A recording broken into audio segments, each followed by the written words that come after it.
Welcome students. आज हम शिक्षा निदेशालय की तरफ से दी जाने वाली वर्कशीट नंबर 11 को करेंगे, जो कि क्लास 10th की है और विषय है सामाजिक विज्ञान राजनीतिक विज्ञान पार्ट 2। इसमें टॉपिक का नाम है संघवाद। तो संघवाद का टॉपिक हम पिछली वीडियो में भी बना चुके हैं, पिछली वर्कशीट में भी हमने संघवाद के बारे में पढ़ाई की है। अगर आपको कोई कन्फ्यूज़न है तो आप मेरा वो वीडियो देख सकते हैं। और इस वीडियो को देखने से पहले स्टूडेंट्स प्लीज़ मेरा चैनल सब्सक्राइब कीजिए। अब हम बात करते हैं संघवाद। तो संघवाद क्या है? संघवाद एक ऐसी शासन प्रणाली है जिसमें जो सरकार होती है वो 2 या 2 से अधिक स्तरों में बटी होती है। ये हम पहले वाले वीडियो में अच्छे से पढ़ चुके हैं। अब देखिए क्या कहा गया है यहाँ पे, किसी भी संघीय व्यवस्था की तरह अपने देश में भी संविधान के द्वारा केंद्र और राज्य सरकारों के बीच में विधायी अधिकारों के बंटवारे के लिए 3 सूचियां बनाई गई है। जैसे कि हमने पढ़ा था कि केंद्र और राज्य सरकार क्या करते हैं, अपना अपना काम उनको दे दिया गया है। तो उन्हीं कार्यों के बारे में कि कौन सा काम कौन सी सरकार करेगी, कौन सा काम केंद्र सरकार करेगी और कौन सा काम राज्य सरकार करेगी, इसकी सूचियां बना दी गई है। बता दिया गया है कि ये काम केंद्र सरकार का है और ये काम क्या है, राज्य सरकार का है। तो आज हम इन्हीं सूचियों के बारे में पढ़ेंगे। तो 3 सूचियाँ बनाई गई है इसके बारे में। तो हम जरा इन सूचियों के बारे में पहले पढ़ते हैं। कौन कौन सी सूचियां हैं? नंबर 1 क्या है? संघ सूची। नंबर 1 पे क्या आती है? संघ सूची। दूसरे नंबर पर आती है राज्य सूची और तीसरे नंबर पे आती है समवर्ती सूची। तो ये 3 सूचियां हैं, इनके नाम आपको अच्छे से याद होने चाहिए। नंबर 1 पे क्या है? संघ सूची, नंबर 2 पे राज्य सूची और नंबर 3 पर क्या है? समवर्ती सूची। तो सबसे पहले हम पढ़ते हैं संघ सूची के बारे में। तो संघ सूची, इसमें कौन कौन से कार्य सरकार करती है हम इसमें देखते हैं। संघ सूची इसमें रक्षा, विदेश मामले, बैंकिंग के मामले, संचार के मामले, मुद्रा जैसे राष्ट्रीय महत्व के विषय में जिन पर पूरे देश में एक जैसी नीतियों की ज़रूरत होती है, इस सूची पर कानून बनाने का अधिकार केंद्र सरकार का होता है। समझ में आया? मतलब अगर कोई रक्षा की बात हो रही है, कोई विदेश से संबंधित कोई बात है, कोई बैंकों की बात है, कोई संचार व्यवस्था की बात है, कोई मुद्रा से रिलेटेड कोई बात है, इस ऐसे जितने भी महत्वपूर्ण राष्ट्रीय महत्व के विषय हैं, उन सब पर कौन सी सरकार अपना अधिकार जमाती है? केंद्र सरकार। उन पर कौन निर्णय लेगी? केंद्र सरकार।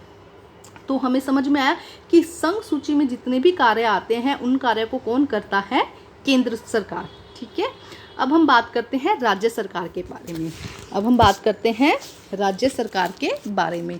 तो राज्य सरकार की जब बात की जाती है, राज्य सूची की बात की जाती है, तो इसमें कौन कौन से कार्य आते हैं? इसमें जैसे कि पुलिस, व्यापार, वाणिज्य, कृषि, सिंचाई जैसे प्रांतीय या क्षेत्रीय महत्व विषय हैं जिन पर राज्य सरकार कानून बनाती है। तो जो भी पुलिस से रिलेटेड काम होगा, व्यापार से रिलेटेड होगा, वाणिज्य से, कृषि से या सिंचाई से, इन सब से रिलेटेड जो भी काम होगा वो कहाँ पे आएगा? उसका जो अधिकार किसके पास में होगा? राज्य सरकार के पास में। ठीक है स्टूडेंट, हम यहाँ पे एक बात बताते थे, तो संघ सूची के अंदर तकरीबन 100 मामले ऐसे आते हैं, 100 विषय ऐसे हैं जिनका अधिकार किसके पास में है? संघ सूची के पास में या केंद्र सरकार के पास में। 100 ऐसे विषय हैं जिनका अधिकार किसके पास में है? केंद्र सरकार के पास में। जहां हम इसकी बात करते हैं राज्य सूची के पास, तो इसके पास है 61 ऐसे विषय, जहां पर क्या, यहाँ पे तो कुछ एग्जांपल्स दिए गए हैं। टोटल कितने विषय हैं? 61 ऐसे विषय हैं जिस पर राज्य सरकार अपना कानून बना सकती है। इसके बाद आता है समवर्ती सूची।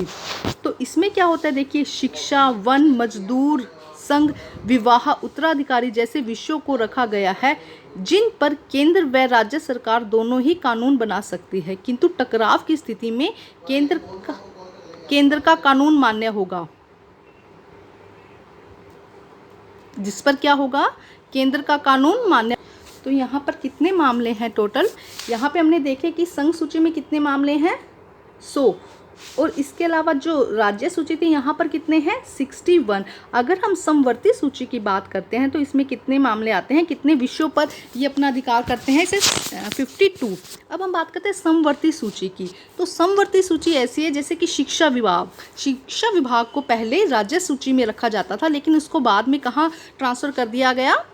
समवर्ती सूची में शिक्षा विभाग, वन मजदूर संघ, विवाह, उत्तराधिकारी जैसे जितने भी विषयों को रखा गया है, इन पर क्या करती है केंद्र सरकार और राज्य सरकार दोनों कानून बना सकते हैं। मतलब दोनों की सहमति चाहिए। यहाँ पर क्या है, केंद्र सरकार भी कानून बना सकता है और राज्य सरकार भी कानून बना सकता है। लेकिन अगर फिर भी दोनों में एक टकराव है, दोनों की सहमति नहीं बन पा रही है, तो केंद्र सरकार जो भी निर्णय लेगी, कानून बनाएगी, वो मान्य होगा।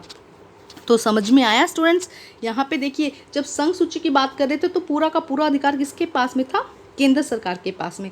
जब राज्य सूची की बात करी तो पूरा का पूरा अधिकार किसके पास में आया, राज्य सरकार के पास में। लेकिन जब समवर्ती सूची की बात करी तो अधिकार दोनों के पास में है, केंद्र सरकार के पास में भी है और किसके पास में है, राज्य सरकार, दोनों के पास में है। लेकिन अगर इन दोनों के विचार नहीं मिलते हैं, दोनों असहमत होते हैं, तो उस समय किसको माना जाता है, केंद्र सरकार को जो कानून होता है उसको माना जाता है।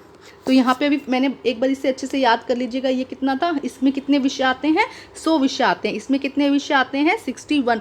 और इसमें कितने विषय आते हैं, 52 विषय आते हैं। ठीक है, अब ये बात हो गई इन तीनों की। इसके अलावा भी कुछ ऐसे मामले होते हैं जिन पर क्या होता है, इन तीनों सूची के अंतर्गत नहीं आता है। इनके अलावा भी कुछ ऐसे मामले होते हैं जो क्या होते हैं, इन तीनों सूची में नहीं आते हैं। तो ऐसे जो मामले होते हैं, जो ऐसे विषय होते हैं, उन्हें हम अवशिष्ट विधायी शक्ति कहते हैं। ऐसे विषयों को क्या कहा जाता है, ऐसे विषयों को क्या कहा जाता है, अवशिष्ट विधायी विषय। जहाँ पे तीनों की तीनों सूचियाँ काम नहीं आती हैं, वहाँ पे तीनों सूचियाँ अपना निर्णय नहीं ले पाती हैं। ठीक है, उनको अधिकार नहीं है अपना कानून बनाने का। तो ऐसे विषयों को हम क्या कहते हैं, ये याद कर लीजिएगा अच्छे से, अवशिष्ट विधायी शक्ति। और इस समय जब अवशिष्ट जो बचे हुए बाकी के जो विषय हैं, जब उस समय उन पर कौन अधिकार बना सकता है, केंद्र सरकार, या हम कहें संसद। जिस पर कौन काम कर सकता है, संसद। संसद अपना फाइनल जो डिसीजन है वो ले सकती है, कानून बना सकती है। ठीक है स्टूडेंट्स, अब यहाँ पे थोड़ा सा मैं और बता देती हूँ कि इसके अंदर जितना भी निर्णय लिया जाता है, संघ सूची में जितना भी निर्णय लिया जाता है वो संसद लेती है, जबकि राज्य सूची के अंदर जो निर्णय लिया जाता है वो विधानसभा में लिया जाता है। वो कहाँ लिया जाता है, विधानसभा में। ठीक है, अब हम बात करते हैं समवर्ती सूची की। तो वही बात, यहाँ पे संसद और विधानसभा दोनों मिलकर ही क्या लेते हैं, जो नया कानून है या जो कानून पारित करना है उसका डिसीजन दोनों मिलकर लेते हैं। तो संघ सूची में कौन लेता है, सिर्फ संसद, और राज्य सूची में कौन लेता है, विधानसभा। और समवर्ती सूची में दोनों संसद और विधानसभा दोनों ही क्या लेते हैं, यहाँ पे कानून बनाते हैं। दोनों की सहमति ज़रूरी है। और ज़्यादा किसका माना जाता है, अगर सहमति ना हो तो केंद्र सरकार का। अब यहाँ पे क्वेश्चंस करते हैं हम। ये हमने पढ़ लिया अभी, ऐसे अवशिष्ट यानी बचे हुए विषय, कुछ क्या विषय अभी भी जो बच गए हैं उसे हमने क्या कहा था, अवशिष्ट विधायी शक्ति कहा था। उस पर कौन सूची, जहाँ पर तीनों सूची नहीं लग रही है वहाँ पे केंद्र सरकार या संसद अपना कानून बनाएगी। अब हम बात करते हैं क्वेश्चन आंसर की। तो नंबर 1 पे क्या है, भारत में संघीय व्यवस्था में केंद्र ज़्यादा मजबूत है। यहाँ पे केंद्र आएगा, केंद्र ज़्यादा मजबूत है। इस कथन को उदाहरण देकर स्पष्ट कीजिए। तो भारत की जो संघीय व्यवस्था है वहाँ पे जो ज़्यादा शक्तियाँ हैं, अभी मैंने बताया कि यहाँ पे कितनी 100 शक्तियाँ तो किसके पास में है, केंद्र के पास में है। तो और इसके अलावा यहाँ पे भी अगर समवर्ती सूची के अंदर भी क्या है, मेन किसको माना गया है, केंद्र को माना गया है। तो इसीलिए क्या कह रहे हैं यहाँ पे कि जो भारत में जो केंद्र सरकार है वो क्या है, ज़्यादा पावरफुल है बजाय के राज्य सरकार के। ठीक है, तो भारत में इसको हमने उदाहरण देकर समझा दिया, क्योंकि यहाँ पे बहुत सारे मामले हैं जो सिर्फ केंद्र सरकार के, यहाँ पे आप लिख दीजिएगा ये सारे मामले किसके अधिकार में हैं, केंद्र सरकार के हैं, जबकि राज्य सरकार के पास में बहुत कम 61 मामले ही दिए गए हैं। इसीलिए क्या है कि जो सरकार है वो, यहाँ की जो केंद्रीय सरकार है वो ज़्यादा मजबूत मानी जाती है। नेक्स्ट देखिए, शिक्षा समवर्ती सूची का विषय है। पहले शिक्षा कहाँ आता था, पहले शिक्षा राज्य सरकार के पास था, जो कि अब कहाँ चला गया है, समवर्ती सूची का। अपने आसपास के 2 ऐसे स्कूलों का नाम पता करिए जो कि केंद्र सरकार और राज्य सरकार ने बनाए हैं। तो अपने आसपास के स्कूल बताइए कौन से हैं, जो भी क्या हैं, एमसीडी के स्कूल्स हैं, जो भी क्या है, एमसीडी के स्कूल हैं, सबको पता होगा आप लोगों को। जो भी क्या है, केंद्रीय विद्यालय हैं, जो भी क्या है, केंद्रीय विद्यालय हैं या क्या है, एमसीडी के स्कूल है, वो सब किसके अंतर्गत आते हैं, केंद्र के अंदर आते हैं। और राज्य सरकार के स्कूल कौन से, जितने भी राजकीय विद्यालय हैं, जितने भी गवर्नमेंट स्कूल है ना, राजकीय विद्यालय या राजकीय प्रतिभा विकास विद्यालय या जितने भी सर्वोदय विद्यालय हैं, समझ रहे हैं ना आप, ठीक है। ये जितने भी सर्वोदय विद्यालय हैं ये सब किसके अंदर आते हैं, ये हमारी राज्य सरकार के अंदर आते हैं। तो आपके पास ये आप जिस स्कूल में पढ़ते हैं वो आप राज्य सरकार के उसमें लिख सकते हैं उदाहरण में, और जो आपके आसपास में जो स्कूल है उसका नाम जो सर्वोदय विद्यालय है, जो राजकीय विद्यालय है, उसका आप इसमें एग्जाम्पल में नाम लिख सकते हैं।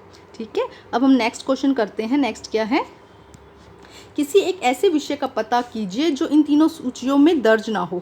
तो हमने पढ़ा था कि अगर ऐसा कोई एक विषय है ना, जिसे हमने क्या कहा था, अवशिष्ट विधायी शक्ति, जो क्या है इन तीनों सूचियों में नहीं आता है, और इस पर कानून कौन बनाएगा। तो ऐसा एक विषय बताइए। पहले तो उन्होंने विषय पूछा है, आपातकालीन जो स्थिति होती है, जो कौन सी होती है, आपातकालीन स्थिति।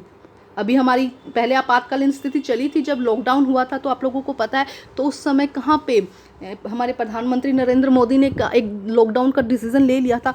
तो यहाँ पे जो मेन जो कानून कौन बना रहा था, केंद्र सरकार। कौन बना रहा था कानून उस समय, केंद्र सरकार। तो जब आपातकालीन स्थिति होती है उस समय ये क्या है, तीनों सूचियों के अंतर्गत नहीं आती है। जो हमने अभी पढ़ी है ये तीनों सूचियाँ इसके अंतर्गत नहीं आती। जब आपातकालीन होता है तो उस समय क्या किया जाता है, कानून कौन बनाता है, संसद या केंद्र जो सरकार है वो कानून बनाती है। इसी के साथ हमारा ये वीडियो खत्म होता है। स्टूडेंट्स प्लीज़ अपनी वर्कशीट को कंप्लीट कीजिए और मेरे चैनल को सब्सक्राइब कीजिए। Thank you students.